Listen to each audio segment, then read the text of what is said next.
हाँ बताइए प्रज्ञा। फिर कैसे समझाओगे बेटा कि ये शब्द है, मैम इसी को शब्द कहते हैं? कोई समझा पाएगा? कौन? श्रेया। चलिए श्रेया बताइए बेटी, हमें शब्द नहीं समझ में, आपने जो कहा, प्रज्ञा ने जो कहा वो मुझे बिल्कुल समझ में नहीं आया। ठीक है, आप मुझे कैसे समझाओगे कि हाँ इसी तरह से इसको शब्द कहते हैं, यही वर्णों का मेल है, कैसे बताओगे?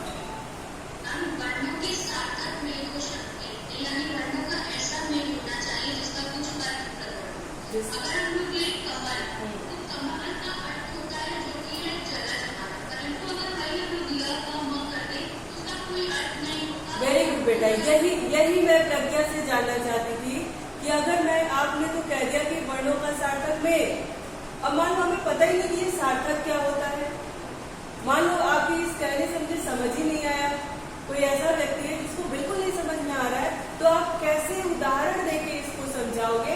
तो ऐसे उदाहरण देके समझाओगे। प्रज्ञा समझ में आया? प्रज्ञा? हाँ, तो ये आपने याद तो कर लिया कि वर्णों का सार्थक मेल, लेकिन कैसा सार्थक? जिसका कोई अर्थ बनता हो, उस शब्द का कोई अर्थ निकले, वो क्या है? हमारा शब्द है। ठीक है, अगर हमने वर्णों को सही ढंग से एक ऑर्डर में नहीं रखा तो शब्द तो वही होंगे, वर्ण तो वही होंगे, लेकिन क्या होगा? उसका अर्थ हमें कुछ पता नहीं चलेगा। यानी जो वर्णों का ऑर्डर है ना, जो सही दिशा में कि क के बाद म आना चाहिए, म के बाद ल आना चाहिए, व्याकरण में क्या करता है? यही बताता है ना, शब्दों को, वाक्यों को सही ढंग से लिखना बताता है, पढ़ना बताता है ना, तो उसी को हम कहेंगे शब्द। यहाँ तक समझ में आया? ठीक है, आप लोगों ने, हाँ बताइए, क्लास 8 वगैरह में शब्द के भेद वगैरह पढ़े होंगे, तो क्या होता है बताओ? शब्द का भेद पढ़ा है आपने क्लास 8 में?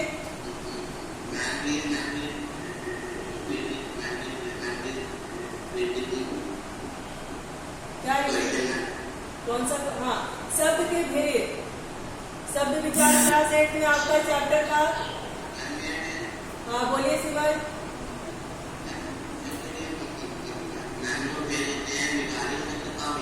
अविकारी शब्द, ठीक है। अभिषेक दुबे आप बताओ, इन्होंने, सिमर ने कहा कि शब्द के दो भेद होते हैं, विकारी और अविकारी, तो विकारी शब्द कौन से हैं?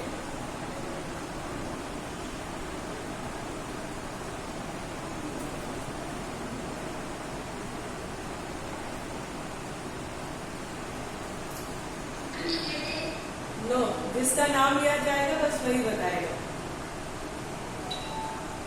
ओके, विशेष नरहरिया,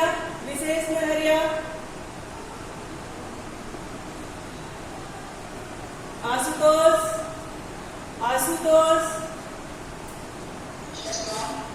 आप बताओ, विकारी शब्द और अविकारी आपको पता चल गया। अब ये बताइए कि विकारी क्या होता है? विकारी शब्द किसे कहते हैं?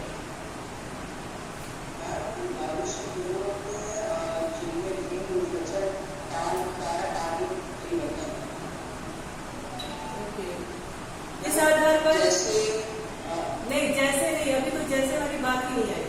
किस आधार पे आप मुझे विकार शब्द का अर्थ बताओ कि विकार का अर्थ क्या होता है?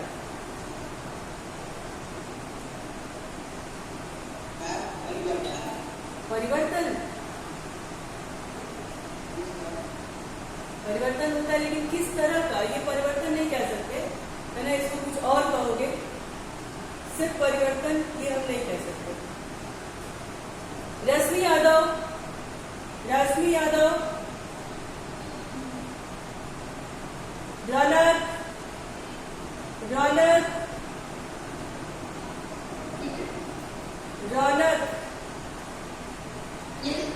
रौनक आप बताओ, विकार किसे कहते हैं?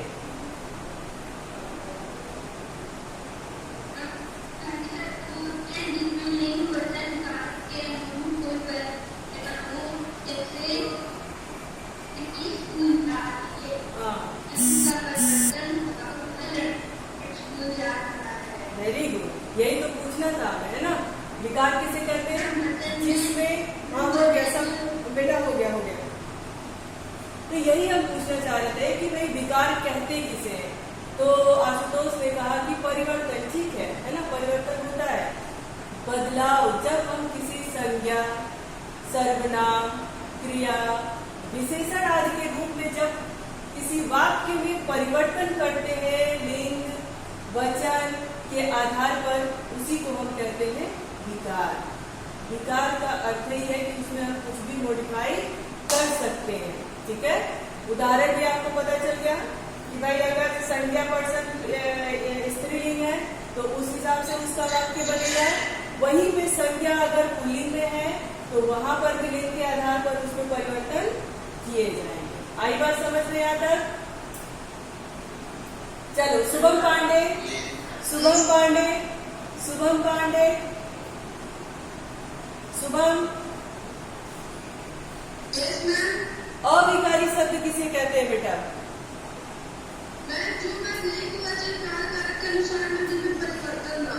ना हो उसे हम क्या कहते हैं? अविकारी।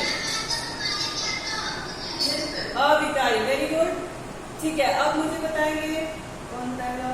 उज्ज्वल श्रीवास्तव, उज्ज्वल श्रीवास्तव। अविकारी शब्द के अंतर्गत कौन कौन से आते हैं? अविकारी शब्द के अंतर्गत उनके कौन कौन से वेद, किस आधार पर उसमें परिवर्तन नहीं किया जाता?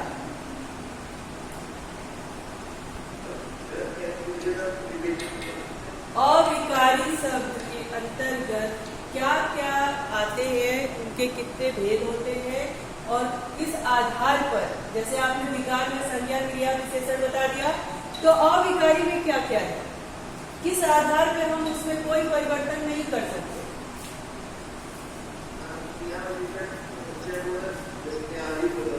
और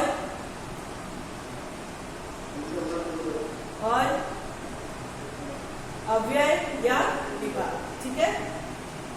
उसमें हम किसी भी प्रकार का कोई भी परिवर्तन नहीं कर सकते। एक तरह से और आप समझ लीजिएगा, ये विकार और अविकार, बेटा सुन लो, अविकार और विकार में मतलब थोड़ा सा कंफ्यूजन हो जाता है। बच्चे अक्सर इसमें डाउट में रहते हैं कि कहाँ पे परिवर्तन होगा और कहाँ पे परिवर्तन नहीं होगा। तो ध्यान देना बेटा, सुन लो सिमर, बीच में इंटरप्ट करोगे तो ना आप समझ पाओगे ना मैं समझा पाऊंगी। पहले किसी भी टीचर की बात को खत्म हो जाने दिया करो, उसके बाद बोला करो। ऐसे क्लास में डिस्टर्ब नहीं किया जाता। तो ध्यान से सुनिए, विकार और अविकार, ठीक है। अ उपसर्ग किसको दर्शाता है? अ उपसर्ग का अर्थ होता है या नहीं होता? अ उपसर्ग का अर्थ होता है या नहीं होता है?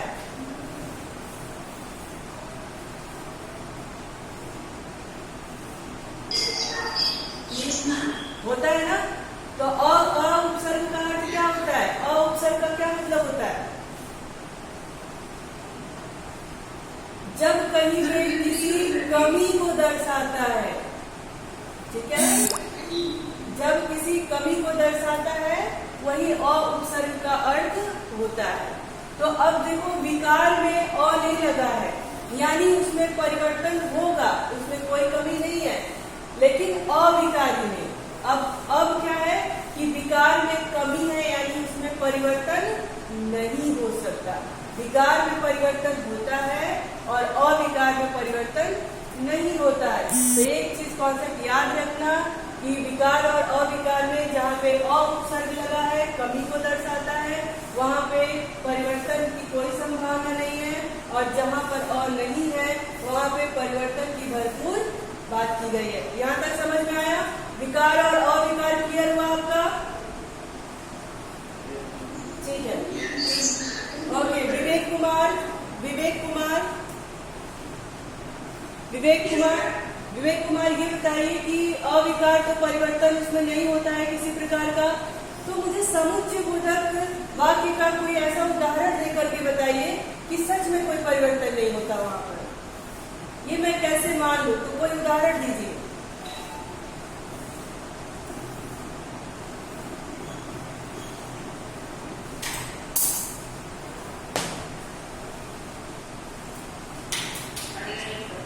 क्यों नहीं पता?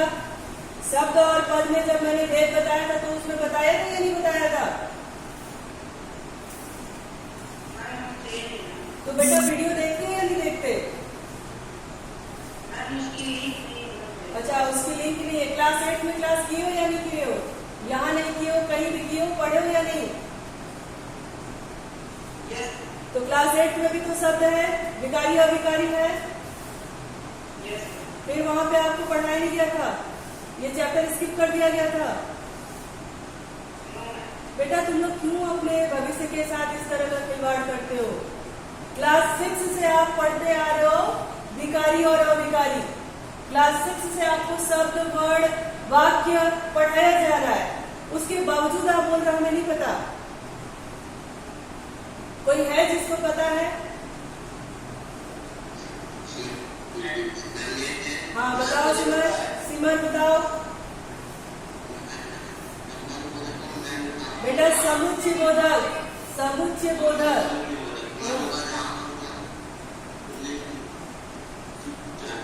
हाँ, और आगे? तो कैसे पता चला कि परिवर्तन नहीं हुआ?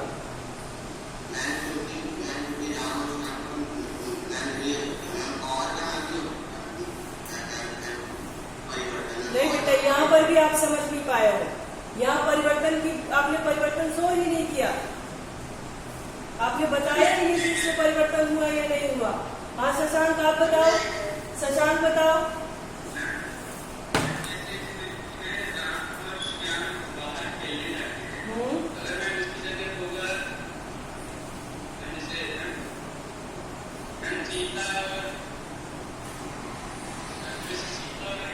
हाँ हाँ हाँ बिल्कुल, एग्जैक्टली, है ना? और हो गया, तथा हो गया, किंतु हो गया, लेकिन हो गया, परंतु हो गया। ये जो लिंग के आधार पर उसमें कोई परिवर्तन नहीं होता है। आई बात समझ में? कोई परिवर्तन नहीं होता है। चाहे वहां पर स्त्रीलिंग की बात कर लो, चाहे वहां पर पुल्लिंग की बात कर लो, चाहे किसी की भी बात करो, नरलिंग की बात कर लो, परंतु कोई परिवर्तन, किसी प्रकार का कोई परिवर्तन नहीं होता। क्लियर है यहाँ पे? यहाँ तक क्लियर है आपको? ठीक है, 61%।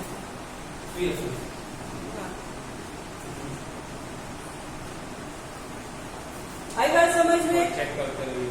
और आपको समुच्चय बोधक, समुच्चय बोधक जब दो वाक्यों को आपस में जोड़ते हैं, और जो कनेक्टर आपने इंग्लिश में पढ़ा होगा ना, कनेक्टर पढ़ा होगा इंग्लिश में, जो दो वाक्यों को जोड़ने का काम करता है, वो किसी भी हाल में और उसमें परिवर्तन नहीं होता है। उसका प्रयोग जैसा है वैसा ही किया जाता है, चाहे वो लिंग के आधार पे हो, चाहे वचन के आधार पे हो, चाहे काल के आधार पे हो, चाहे जिसके आधार पर हो, परंतु उसमें कोई परिवर्तन नहीं होता है। ठीक है? रोहन, रोहन, रोहन आप ये बताइए कि क्रिया विशेषण के आधार पर किस तरह से परिवर्तन नहीं होता है? क्रिया विशेषण का उदाहरण लेकर के मुझे कोई एक वाक्य लेकर समझाइए कि हाँ मैम इसमें सच में परिवर्तन नहीं होता। बताइए।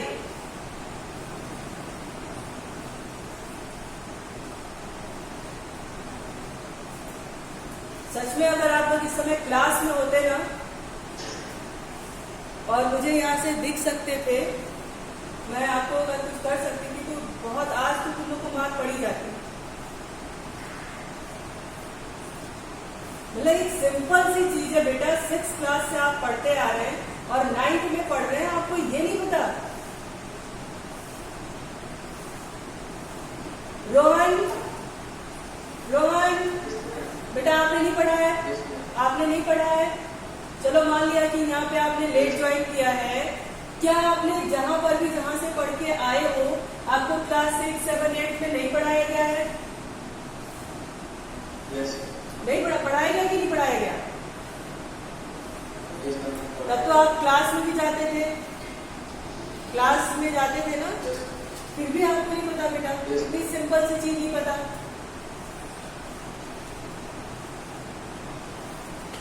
कौन बताएगा कि क्रिया विशेषण के आधार पर परिवर्तन नहीं होता है? उदाहरण देकर कौन बताएगा? क्यों हमें क्यों ऐसा लग रहा है क्लास में सिर्फ श्रेया, शशांक, सिमर लोग यही 2-4 बच्चे पढ़ते हैं, बाकी क्या करते हैं? किसी के पास आंसर नहीं है। आंसर देने के लिए होड़ लग जानी चाहिए बेटा। इतना सिंपल सा क्वेश्चन है ये। रणवीर कुमार, रणवीर, हाँ बताओ, क्रिया विशेषण के आधार पर परिवर्तन नहीं होता, कैसे? उदाहरण देकर समझाइए।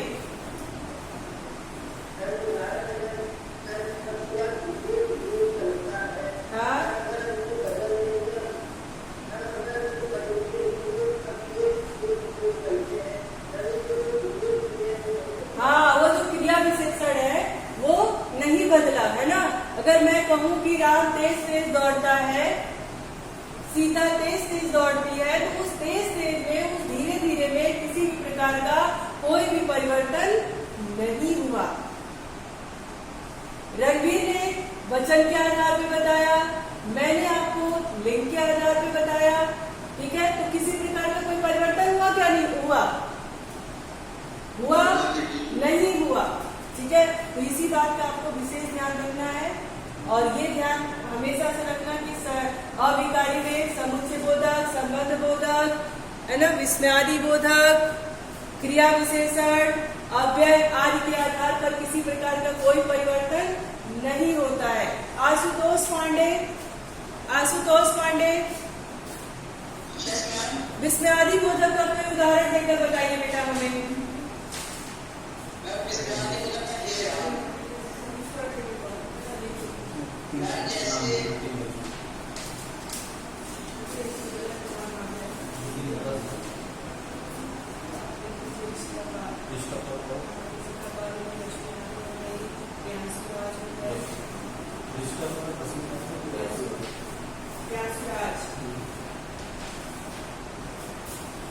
आया समझ में? विस्मयादि बोधक के आधार पर आशुतोष, विस्मयादि बोधक के आधार पर आप मुझे उदाहरण देकर बताइए कि इसमें कोई परिवर्तन नहीं हुआ। जैसे ये आप कहाँ जा रहे हैं? मैम विशिका पर और रश्मि यादव। हो गया, बताया आपने। चलिए ये प्रियांशु राज तो अटेंड करना पर लेट अटेंड किया। बताओ, इसमें है ना, इसमें मत आप बोलिए।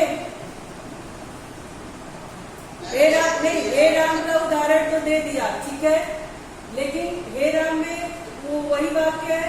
अच्छा, आप उदाहरण देकर बताओ कि देखिए ऐसे परिवर्तन नहीं हुआ।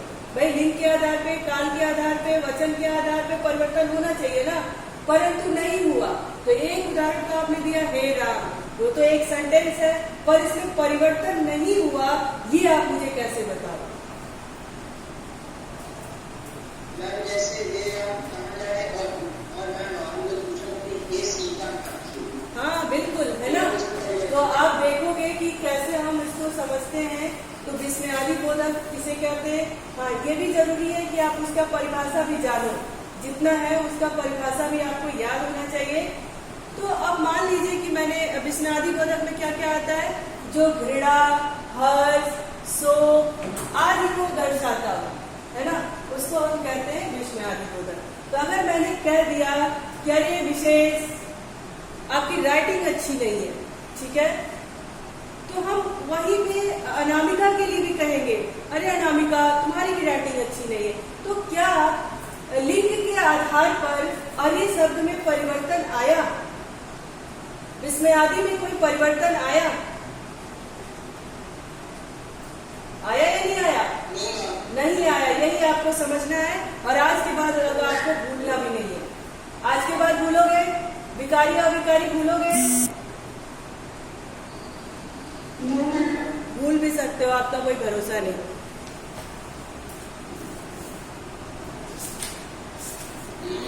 अरे भूल सकते हो भाई, जब 6, 7, 8 से आप पढ़ते आए और आपको नहीं समझ में आया आज तक, तो फिर 9th में मैं कैसे उम्मीद रखूं कि आप भूल जाओगे। हाँ, लेकिन इसका भी ध्यान रखना, अगर आप भूल जाओगे तो अब 9th में आके आप भी आपको भूलना शुरू कर देंगे धीरे धीरे, क्योंकि 9th में किसी को जबरदस्ती पास नहीं कराया जाता है ना। 10th तक तो था, 8 तक तो था कि चलो बच्चे पास हो जाते हैं किसी तरह से, पर 9th में ऐसा कुछ नहीं है ना। तो इस भ्रम में आप लोग मत जीना, 8th वाली कोई बात 9th में नहीं रहेगी। यहाँ से आपका जो है पढ़ाई का तरीका, आपको जज करने का तरीका, सब क्या हो रहा है, बदल रहा है। तो आपको भी स्टडी में थोड़ा ध्यान रखना होगा हर सब्जेक्ट से, है ना।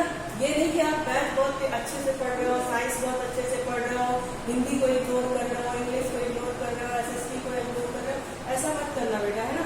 5 सब्जेक्ट जो आपके सब्जेक्ट में 6-5 जो भी पढ़ते हो, उसको सारे सब्जेक्ट को एक समान लेकर के चलना, क्योंकि आपके परसेंटेज सारे सब्जेक्ट से मिला करके बनते हैं, किसी 1-2 सब्जेक्ट से नहीं बनते हैं, समझ में आया। तो बराबर ध्यान, बराबर महत्व आप सारे सब्जेक्ट को देंगे। अगर ये स्ट्रेटेजी अगर अभी से अपना लोगे तो 10th में 12th में आपको कभी भी किसी प्रकार का कोई कष्ट नहीं होगा। चलिए आप बात करते हैं यहाँ पर शब्द विचार के अंतर्गत पर्यायवाची शब्द, विलोम शब्द, श्रुति संभिन्नात्मक शब्द। ठीक है, पर्यायवाची शब्द किसे कहते हैं आपको पता है? विशु मौर्य, विशु मौर्य, विशु मौर्य, शौर्य, सौर, अनामिका पाल, अनामिका, अनामिका, अनामिका अनम्यूट योरसेल्फ बेटा, आप अपने आप को अनम्यूट करिए पहले, आपकी आवाज नहीं आ रही है। कुछ सिंह, कुछ, कुछ, हाँ कुछ आप ये बताइए पर्यायवाची शब्द किसे कहते हैं?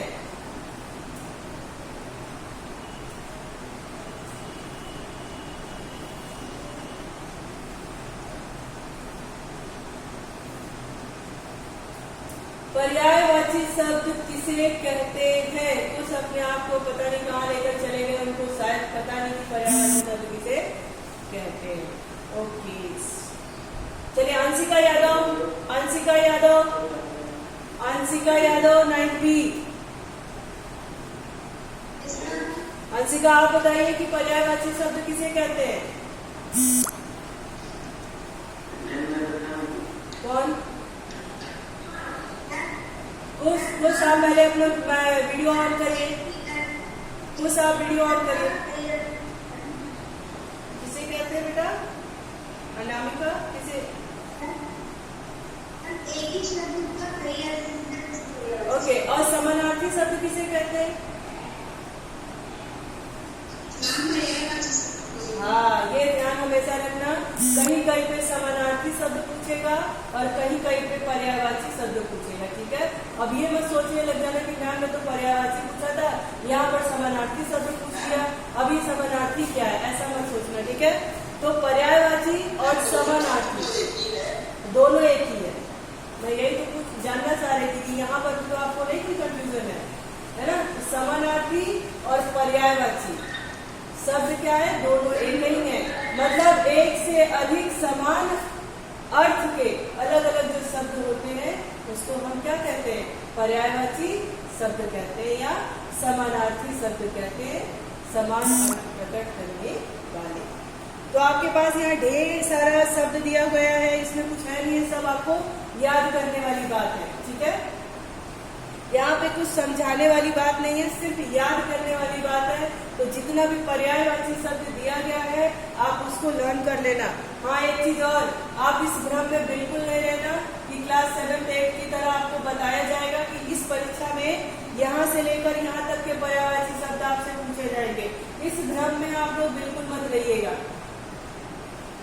ठीक है, इस भ्रम में आप बिल्कुल नहीं रहेंगे कि आपको इस क्लास में 9th में आकर के आपसे ये कहा जाएगा कि भाई UT1 के एग्जाम में 1 से लेके 15 तक पर्यायवाची आएगी, UT2 में इतना आएगा, हाफ ईयरली में इतना आएगा, एनुअल में इतना आएगा। नहीं, आपके इस चैप्टर से कहीं से भी कोई भी विलोम शब्द पूछ लिया जाएगा, कोई भी पर्यायवाची शब्द पूछ लिया जाएगा, और ये भी हो सकता है कि आपके इस बुक के दिया जाए। ठीक है, क्योंकि ये सब हमें हमेशा याद रटने हम सीखेंगे। हाँ बोल। बिल्कुल आएगा बेटा। मैंने अभी क्या बताया आपको कि 9th में आकर के हम बिल्कुल आपको ये नहीं बोलेंगे कि बेटा यहाँ 1 से लेकर 10 तक ड्यूटी 1, 10 से लेकर 25 तक ड्यूटी 2, ऐसा कुछ नहीं बोलेंगे। ठीक है, पर्यायवाची आपके सिलेबस में होगा कि पर्यायवाची आएगा, कहाँ से कहाँ तक आएगा ये नहीं। अब आपको दिमाग आपका बढ़ाना है, जितना बोला जाए उतना ही रटना नहीं है। और ये भी जरूरी नहीं कि ग्रामर का कोई पोर्शन एज इट इज आपके बुक से ही आए। चैप्टर आपके बुक से होगा पर क्वेश्चन जरूरी नहीं कि आपके बुक से होगा, क्योंकि ग्रामर रटने की चीज नहीं है, समझने की चीज है। ठीक है, जैसे मैथ में सारे नंबर्स आपके बुक से ही उठाकर नहीं दिए जाते, हम नंबर चेंज करके देते हैं, पर क्वेश्चन हमारा क्या होता है, वही होता है। सेम फॉर्मूला व्याकरण पे भी अप्लाई होता है, चाहे वो हिंदी का हो, चाहे वो ग्रामर का हो, चाहे वो संस्कृत का हो। यहाँ तक कोई परेशानी? हाँ, तो आप लोग एकदम आज ही से, और इसके विषय में मुझे कोई क्वेश्चन नहीं करेगा। वो बच्चे कर सकते हैं जिन्होंने मेरी ये बात नहीं सुनी है, पर जो सुना है वो मुझे सिलेबस में कहाँ से कहाँ तक आएगा, पर्यायवाची में गलती से भी पूछना मत। ठीक है, विलोम शब्द में भी यही अप्लाई होगा। विलोम किसे कहते हैं? Issue, issue, issue, issue. आप मुझे सुन पा रही हो बेटा? Who is this? Pragya. Okay Pragya, yes Pragya. विलोम शब्द किसे कहते हैं बेटा? विलोम शब्द किसे कहते हैं? किसी शब्द के विपरीत अर्थ निकलने वाले शब्द को विलोम शब्द। हाँ बिल्कुल, किसी शब्द के विपरीत यानी उल्टा, अपोजिट, उसी को हम क्या कहते हैं? विलोम शब्द कहते हैं। ठीक है, अब श्रुति संभिन्नात्मक शब्द किसे कहते हैं? श्रुति संभिन्नात्मक शब्द किसे कहते हैं?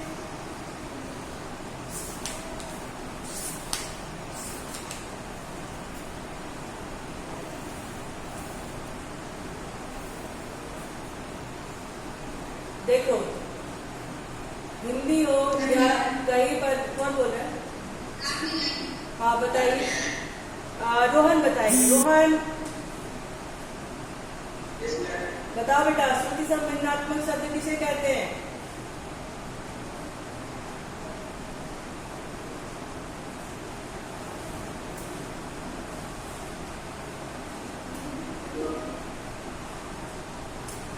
आपकी पढ़ाई लिखाई आप लोगों को व्यर्थ है।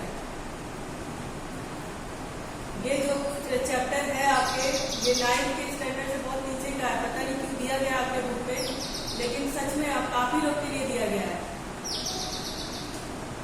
परिकल्प द्विवेदी, परिकल्प,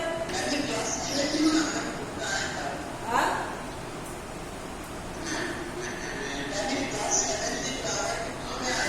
बिल्कुल आया था। और आप क्लास 6 से पढ़ते हो बेटा इसे,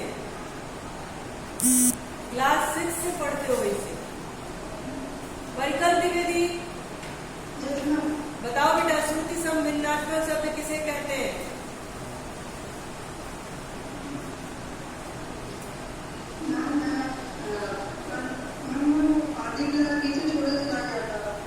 क्या छोड़ के चले गए थे?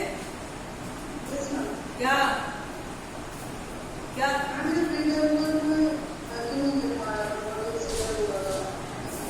क्या पूरा 6 से लेके कक्षा 8 तक आप अटेंड नहीं कर पाए थे क्लास?